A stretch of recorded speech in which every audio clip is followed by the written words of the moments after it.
when I'm working with, let's say, physicians, I do some coaching with some cardiologists, and they say, "Well, I don't really have that often. I don't present that often."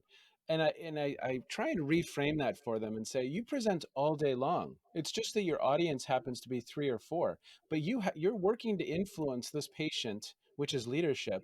You're working to influence them to turn their life around. You are giving a speech that is trying to influence their behavior." And that's leadership and that's communication.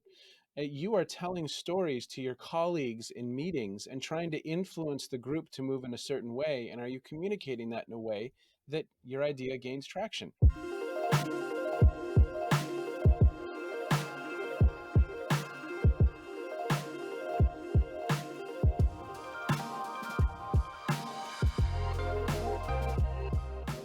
All right. Welcome everyone to yet another episode of the World of Presentations podcast brought to you by Asset Presentation Agency 356 Labs. My name is Boris. I'm the founder of the company and the host for today's episode. And today with me I have Scott Allen. Now, who is Scott? Well, Scott, when I was writing the bio for him, Scott is a lot of things, all right?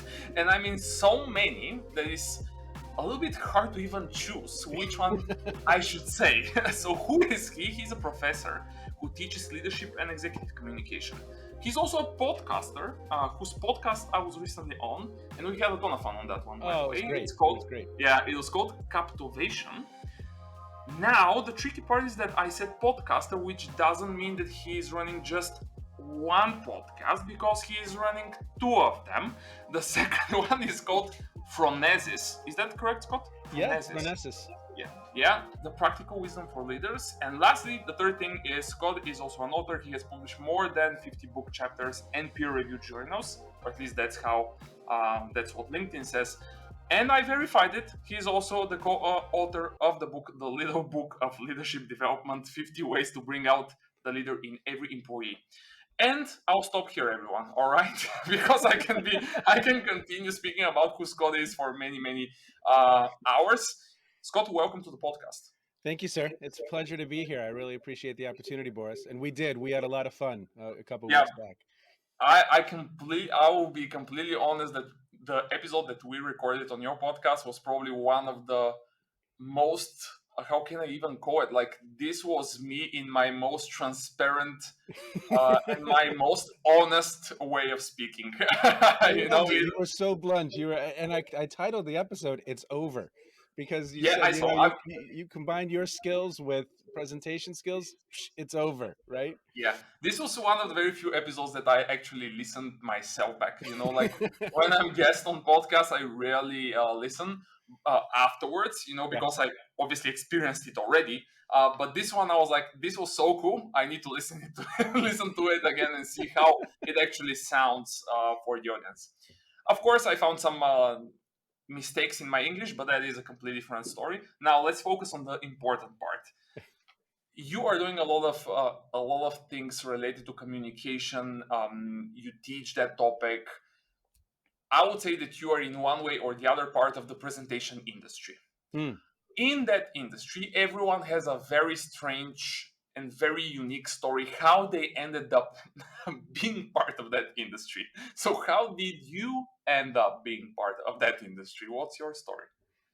Well, Boris, obviously it's such a pleasure to be here. And I have somewhat of a similar path. I mean, different, but somewhat similar in that I didn't grow up in this space. I got my PhD in leadership.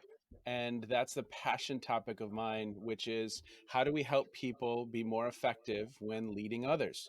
And that's always been a puzzle that's absolutely fascinated me, because we know what it feels like when you're in the presence of an incredible leader. And we know what it feels like when you're in the presence of someone who really struggles to do that work well. And it literally kills culture if they don't. So that topic has just been a passion of mine for a couple decades now. Well, within that topic, you have all kinds of subtopics that you need to know enough to be dangerous, right? And so Yeah. that can be decision making, problem solving, that is influence tactics, that's sources of power, navigating stress, communication skills. I could go down the list of what's required as you're leading your firm, what's required of you each and every day. I mean, it's Herculean. It just is, especially you and leading the event that you put on last year, Present to Succeed. It's hard work. It's not easy. So I stumbled upon really this topic because of that.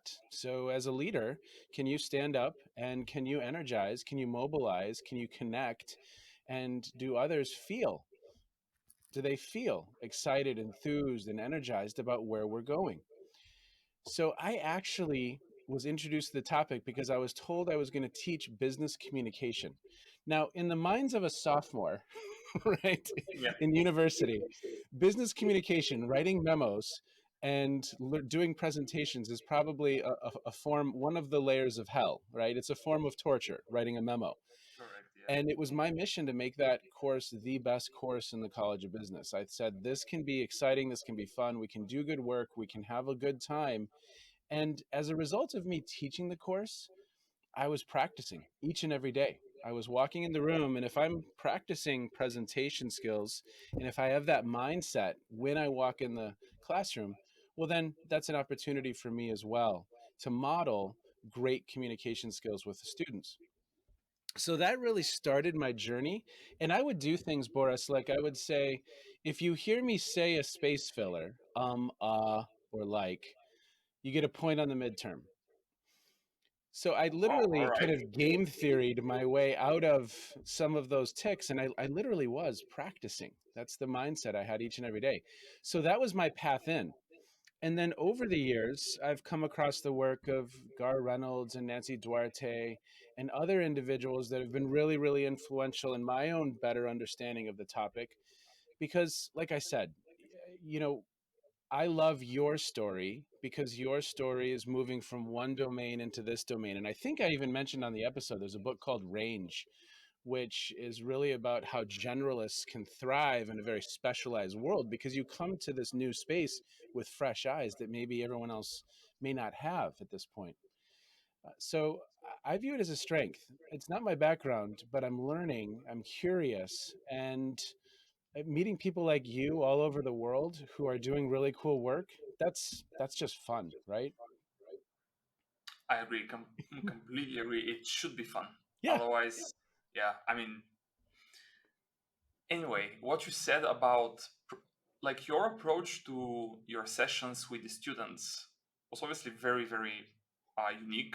That is the first time ever I'm hearing something like that. I thought a lot of classes at schools and universities here in Bulgaria never done that, the thing that you have done, to be honest, in regards to their grades and everything else. Like try to make Maybe it I need to go fun. back. Maybe I need to go back and test that approach. We'll see how that one goes. But you, when we were exchanging emails or was it LinkedIn messages, I completely forgot already.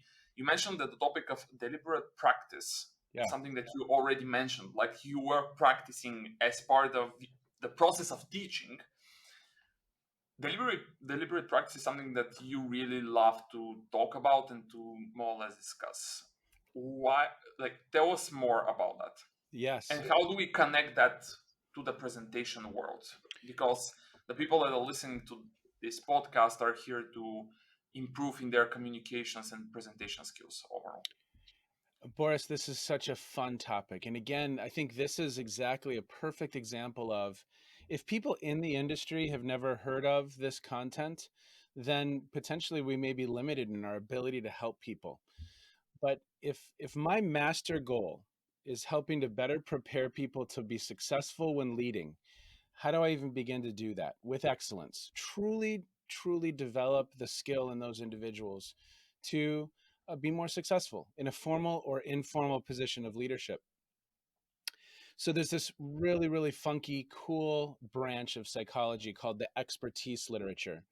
And the expertise literature was really led in large part by a gentleman named K. Anders Ericsson. And he unfortunately just passed away in 2020.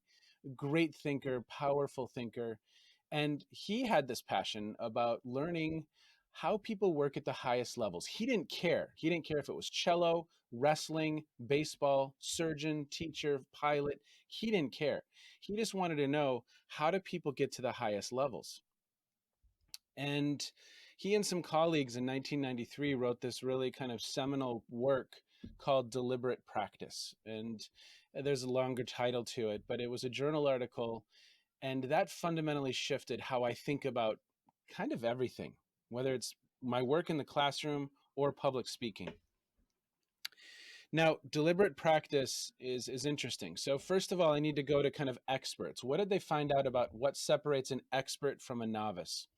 Some of these are going to feel fairly obvious, but it's important. So first, an expert has just general command of a domain. They know a lot about the domain. They've spent decades studying the domain. And so there's just intense amounts of knowledge. Now, I mentioned a book, Range, a little bit ago, which talks about being a generalist. So at times this can kind of stifle an individual. So you have to be aware of that. But generally speaking, this world-class chess player, they know a lot about the game. Number two, they can diagnose a situation quickly. So generally speaking, you've got a pilot. They know what all of those dials and levers mean. Sully is flying the plane, and all of a sudden he can diagnose what is going on very, very quickly and scenario plan 5 or 6 options of what he can do in the moment. And then there's what's called a skillful intervention. Now I can use myself to skillfully land the plane, skillfully play the piece, skillfully perform the surgery. And when we get to the topic of surgery, it's really interesting because you get into quality scores. Some heart surgeons have better quality scores than other heart surgeons. They're intervening skillfully more often. Or in the case of chess, they're winning more often, or tennis, they're winning more often. So I think of it that way. It's about knowledge of the domain, skillfully diagnosing a situation, thinking about your 5 or 6 options, and then intervening and going. It's like when you're giving a presentation and your AV goes out and you very quickly think of the 3 or 4 options you have and you just pivot and you go. And you don't make a big production out of it. Gosh, I was in a presentation about a year and a half ago where a presenter's clicker wasn't working, and she made such a big deal. She was almost chastising the company that had brought her in. No, right? That's not your best option in that moment. Pivot, figure it out. You'll be fine. So that's expertise in a very, very, very short nutshell. Okay, does that make Yeah. sense, Boris? Oh yeah, absolutely, it makes sense. Okay, I mean, so completely. One of the. Do you want to move on? well, There's I something just else. wanted to, I wanted to think, I wanted Yeah, you to think go ahead. about your former life as an MVP for Microsoft, not PowerPoint. You knew so much about that domain. A scenario could be confronted to you. You would quickly diagnose what was going on. You would think of the 3 or 4 options at some point, kind of you'd be at a point of what's called automaticity. You just think of the 5 or 6 of what it could be, and then you would skillfully intervene and get everything back up and Yeah, running, right? I would completely agree with what you're saying. I mean, and that the deliberate practice that everyone should be putting in, because when you're saying, for example, and you're giving this example with this lady and the presenter or the remote control that it was not working for her, whatever. Um, Someone searching for an excuse or someone searching for a way to say that that's someone else's fault and not adapting to the current situation. I always say that in order for you to be able to do that, and I always said, and this is very much connected to what you're saying, I always say to our students and trainees that in order for you to also be able to do that, Yep. but correct me if I'm wrong here, Yeah. of course, I always say that in order for you to be able to navigate an unexpected situation, your head and the way you are thinking in this moment should be absolutely like super clear. Like Yes. you shouldn't be having any thoughts in the case of the presentation for the presentation itself. Yes. Like I'm flabbergasted by the fact that everyone is asking, hey, what if this thing happens, what if that thing happens, what if whatever thing happens. Well, you should plan for it. When I, it happens. yeah, you should plan for it, but you are not going to be able to react in the proper way if you have so many other thoughts in your head in this moment. Yes, and that's why. So that's why this content is so cool, because you get into this place. So that was the content that kind of know, see, plan, do is what separates an expert from a novice. Mm. And then you have this notion of deliberate practice, which really it has more ingredients than this, Boris, but I'm simplifying Yeah, of course. just to pique the interest of listeners. It's four ingredients. It's time, repetition, real-time coaching and feedback, and then working on skills outside of your current ability level. So if we want to create a world-class cellist, we've got about 20 years, four to Yeah, 5 hours a day, real-time coaching and feedback, and that cellist is consistently working on what they can't do in part for yeah, 20 years. yeah. And when you Constantly. think about our industry, when you think about the presentation skills industry, when you think about just organizational life, oftentimes it's missing a couple of those key ingredients. I am in organizations a lot, and I watch high level individuals, sometimes CEOs of Fortune 500 companies, repeating the wrong things because they're not getting authentic feedback. They get off the stage and everyone looks at them and says, "Oh, that was wonderful. Thank Yeah, you. yeah. How I was know it? your It was goal is great. to." It was great. So well done. Yeah, And at the same yes, time, exactly. yeah.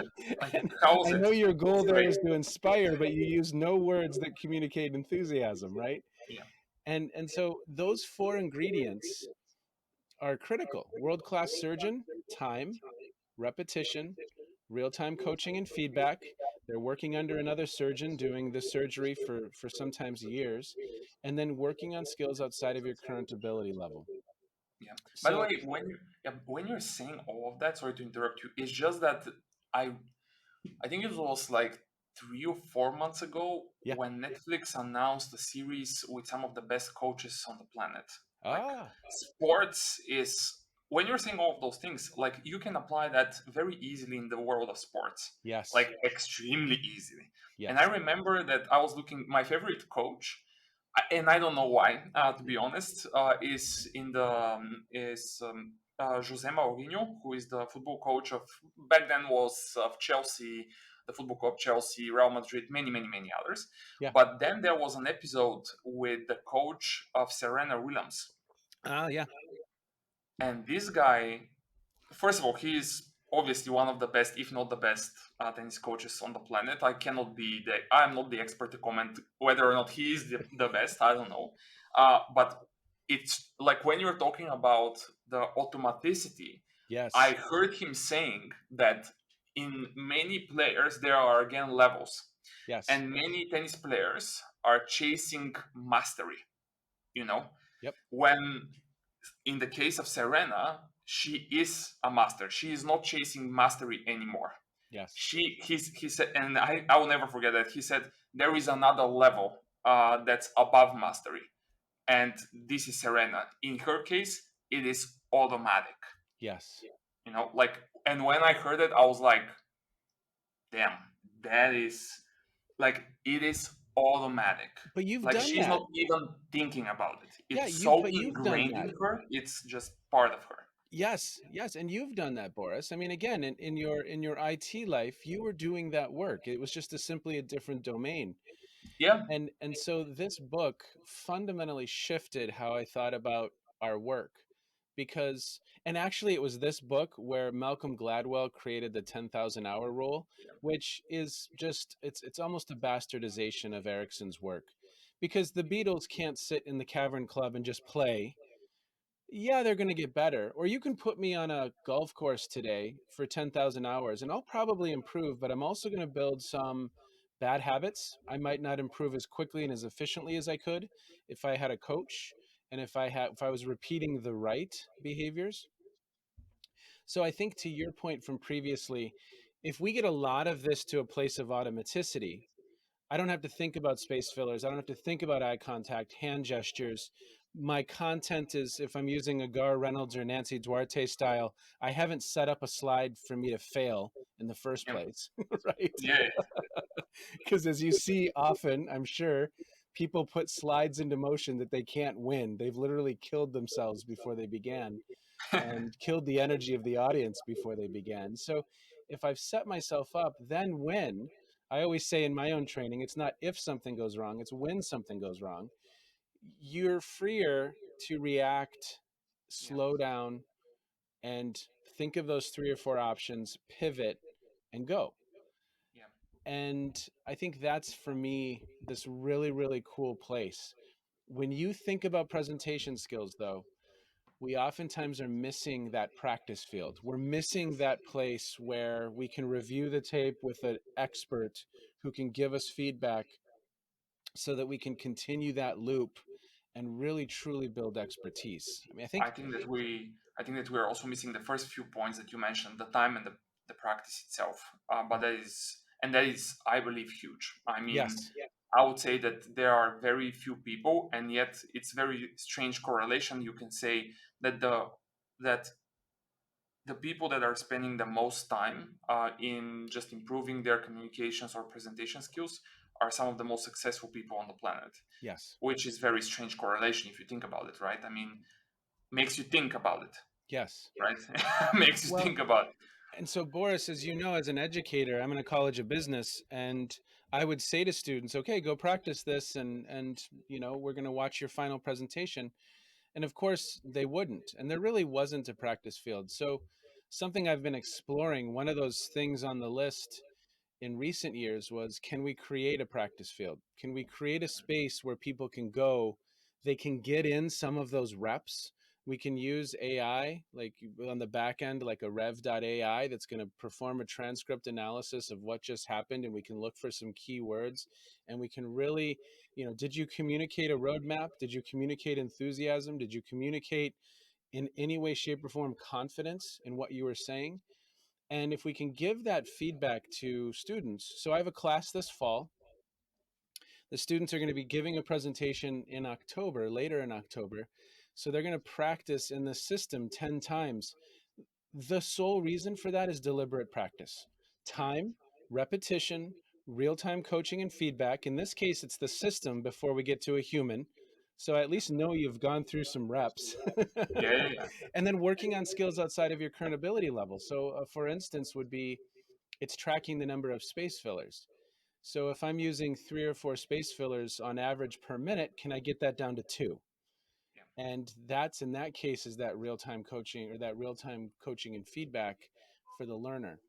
Because I think we have to, and this isn't just communication, but we have to start leveraging technology in a different way and leveraging technology to create that practice field for folks to improve more rapidly. Because I watch a lot of presentations.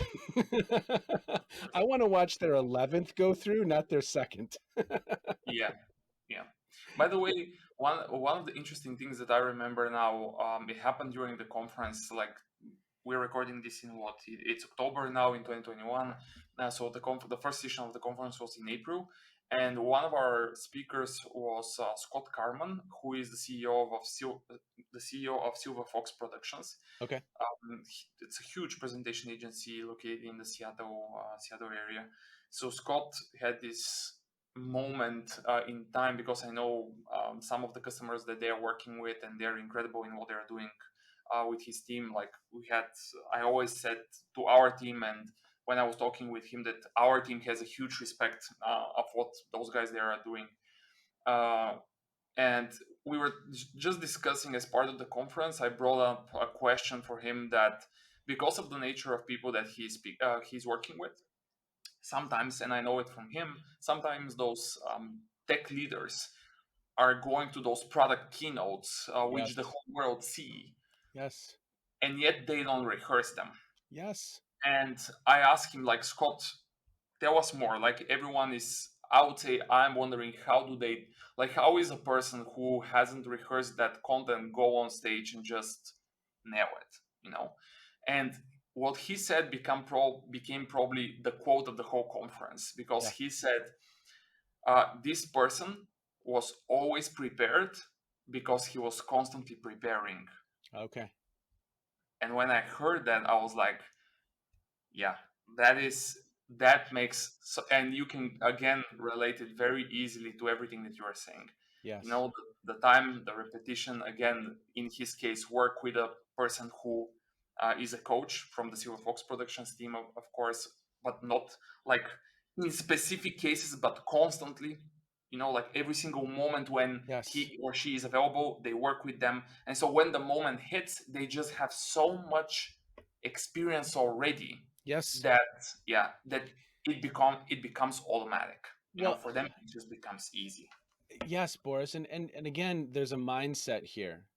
A lot of professors walk into the classroom and they aren't practicing presentation skills on Yep, Thursday night or Thursday morning. In fact, they're actually actively putting people to sleep Thursday that is morning. true. Still, by the way, still But not just in when the I US, by the way, just in all the across. US, not in Bulgaria. It doesn't happen there. Oh no, no! In Bulgaria and all across Europe, it happens constantly. I can promise you that. So, yeah, But when I'm working with, let's say, physicians, I do some coaching with some cardiologists, and they say, "Well, I don't really have that often. I don't present that often." And I try and reframe that for them and say, "You present all day long. It's just that your audience happens to be three or four, but you're working to influence this patient, which is leadership. You're working to influence them to turn their life around. You are giving a speech that is trying to influence their behavior." And that's leadership and that's communication. You are telling stories to your colleagues in meetings and trying to influence the group to move in a certain way. And are you communicating that in a way that your idea gains traction? So every one of us have this practice field each and every day if we have that mindset. If we don't have that mindset, I'm just kind of moving through the day. yeah, And you know, that's okay, but I think there's an opportunity that's missed there, right? yeah. Have you by the way read the book of Tim Grover No. with the sports, the coach of Michael Jordan, like his physical and like the person who trained Michael Jordan at the gym, more or less. Okay. Okay. No, I haven't. His book is one of his books because he has, I think, two or three now, but the first one is called Relentless, I think. Yeah. And yeah, in that book he more or less he has like this categorization of the players. Yeah. um and he has this, like, I forgot the keywords that he was using, but the the ultimate level, which was obviously Michael Jordan, Kobe Bryant, Yeah. all of those guys. Yeah, obviously. By the way, he was the coach of Kobe also. Oh, wow. Okay. Yeah, I'm a huge Kobe fan. Yeah. And so when I found that Tim Grover was working with him, I was like, okay, that that now will, like, that combination of Kobe and the physical trainer of Jordan is dangerous Yes. because Kobe is dangerous in first place, and now you have the most dangerous couple. Like, both of them can do some crazy things, and they truly did, of course. But he is talking about this categorization of players, where again I'm going back to what you're saying about the automaticity. And he was talking about Jordan and Kobe and everyone else, that they're so prepared that they don't think about it, like, No. it's just not a matter of thinking anymore. For them, everything is automatic, Yes. It's called, and that and is the one way of, ultimate level. Yeah, it's they a, don't need instructions anymore. They know what they need to do, and they're going to do it no matter, he says, or more or less what he was saying, no matter of the obstacle that's in front of them. yes. Yeah. And what you're touching on now is Erickson will say that once an individual gets to a certain level, if I'm LeBron James or Michael Jordan or Kobe Bryant or Serena Williams, and we can go to a lot of sports examples, but we can Yep. also go to surgeons, we can go to Yep. pilots, we can go to cellists, Yeah. and they can at some point coach themselves. They know their craft well enough to know that that was a little bit off, that was not finely tuned, and they can get to a point where they're literally coaching themselves because they're that in tune with the work, quote unquote. Mm. And you know, I love this topic so much because I think for me, it has some really, really important clues as to how we do our work. Because, Boris, you've seen this. You've seen this a lot in your work. It doesn't take a lot of time for us to move the needle on someone's presentation skills. You give me a weekend with someone, and I don't mean this in an egotistical way, I don't. Yeah, correct. But I Yeah. do mean it in that if you give me someone for a weekend we can move the needle. We can see them work at a pretty high level fairly quickly because they're now aware of a couple dimensions of the fact that they touch their hair a lot, and we can stop that, and we can use them, encourage them to use their voice in a more intentional way. And it doesn't take a long time. It doesn't. Yeah, for one particular presentation, yeah, you don't need that much time Yeah. to make sure that you build it and then deliver it on a very good, in a very good way. Yeah. I mean, yeah, but it still requires time. Unfortunately for, Yes. by the way, unfortunately for everyone, right? For everyone, I Yeah. always say that, like, there are some people that are asking, okay, but you also don't rehearse some of your presentations, and I'm like, yes, I know, but first of all, I have done so many that you, if you have done the amount of presentations that I have done in so many different cases, scenarios, etc., you probably won't need to rehearse them either. However, I also have another thought in my head that I also teach to our trainees, which is I also never forget that if I was able to rehearse it, it was going to be better. Yes. So I always say that to everybody. Like, the fact that you can, at some point, you get to a place and to a moment that you can deliver more or less any presentation that you are tasked with without any rehearsals doesn't mean that if you still have the time to rehearse it, it won't be better, because it will be. Well, And and the I craziest love, part is, yeah, the craziest part is that in the business world, in some scenarios, you cannot measure the opportunities that you missed because you didn't rehearse. yeah. And that's what scares me the most, right? Well, That and is the I, crazy part. I had the fortune of having Glenn Gibson on the podcast, on my podcast, and he wrote a book called Before the Mic. And then we came across this quote as we were writing our book on the topic, and essentially it was 90 how the presentation is going to go. 90% of it is kind of cast in stone before you even step on the stage.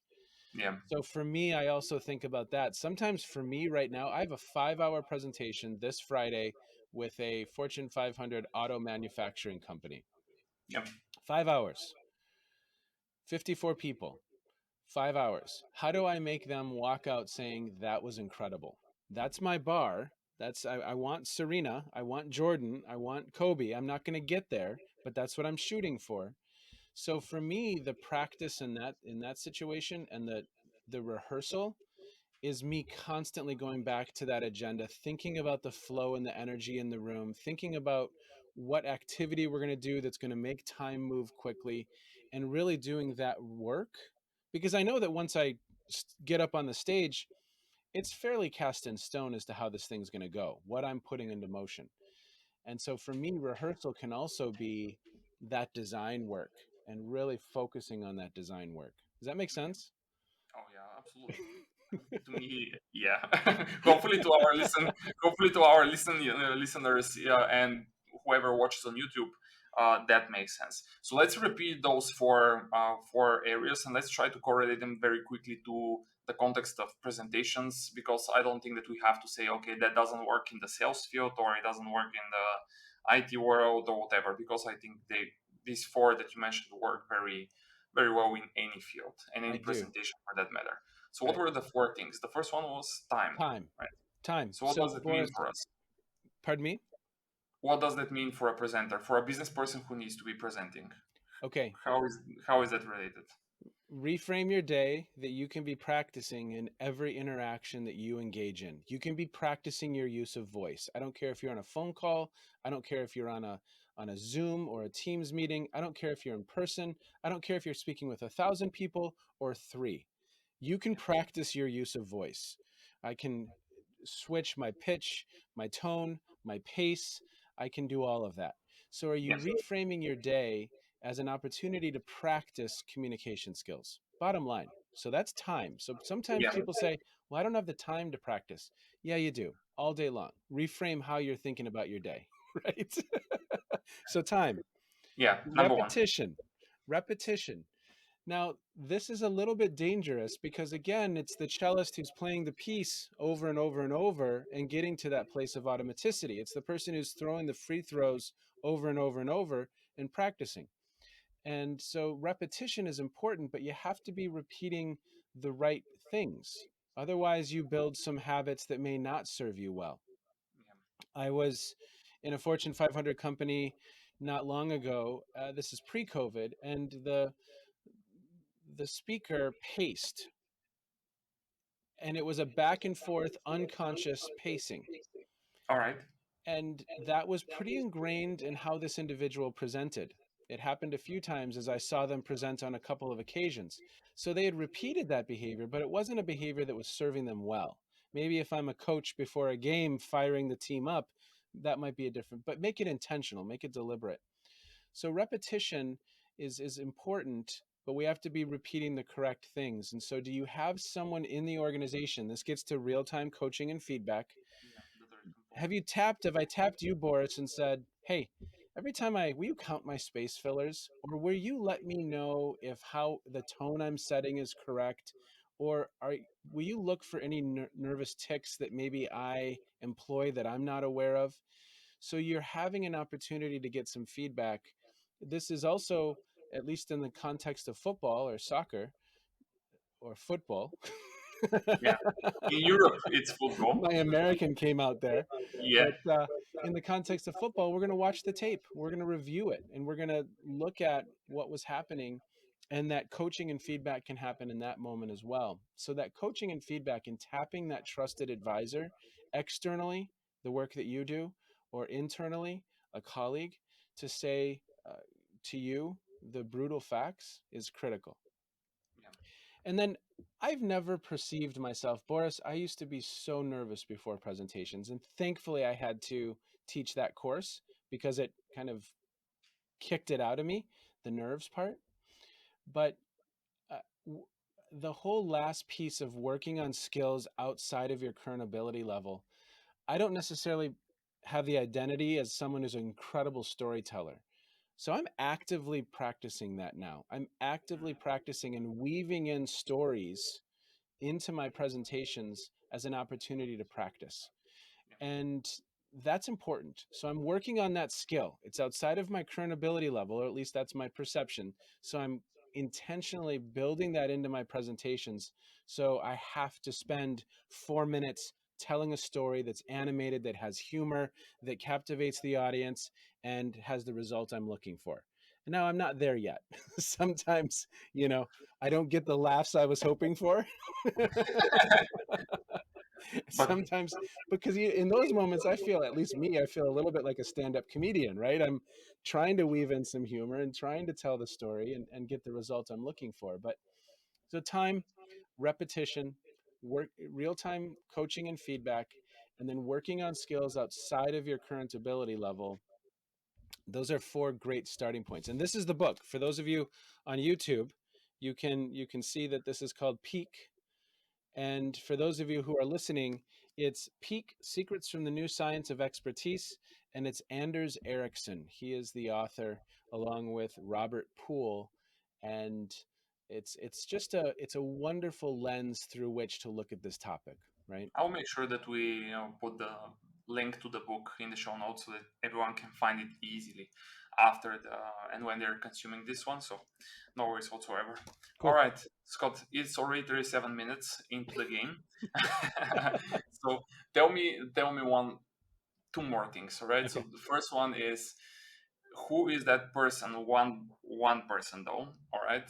Who is that person that, for one reason or the other, impressed you with their presentation skills, that you believe that we need to have here on the podcast? Do you have someone that you can immediately point to? And I'll tell you, of course, if this person was already part of the podcast, because this episode, as I mentioned before we hit the start button, is episode 93, number Wow. 93. Yeah. So, do you have a name for us?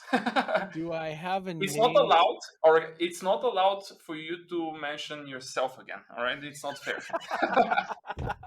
I think you should have Scott Allen on again. Yeah, This was yeah. This person, this guy is like, it's worth listening to him. going back to storytelling. Yeah. I have a favorite TED Talk, and if you can get him, Boris, I will cheer you all the way. Who's this? Tim Urban Have you ever watched Tim Urban's TED Talk? Not sure. Okay. So Tim Urban has a TED Talk and it's about procrastination. And I can send you the link and we can put it in the I show know notes that talk. for Yeah, listeners. And he draws little stick figures. But again, just a wonderful ability to tell stories, stories that infuse humor, stories that are captivating. And I have showed that TED Talk in live sessions. And it's a 14-15 minute talk. yeah. And never do people feel like it's dragging on or it's long. He just keeps you with him the whole TED Talk. And again, it's a combination of his storytelling, his use of voice, his sense of humor, his animated facial expressions. So for me, I love reading. He has a blog called Wait But Why, and it's hilarious, Boris. It's really, really good Wait, but because why? All right. he will investigate a topic and just go really, really deep on this topic, but from a novice's eyes, and it helps me understand some really interesting things like the Fermi paradox or artificial intelligence. Or so I would highly recommend Tim Urban. It's awesome. Brilliant. And the last one now, which is a two-part question. So it's, Uh-oh. yeah, stay with me. It's the easiest one, so don't worry about it.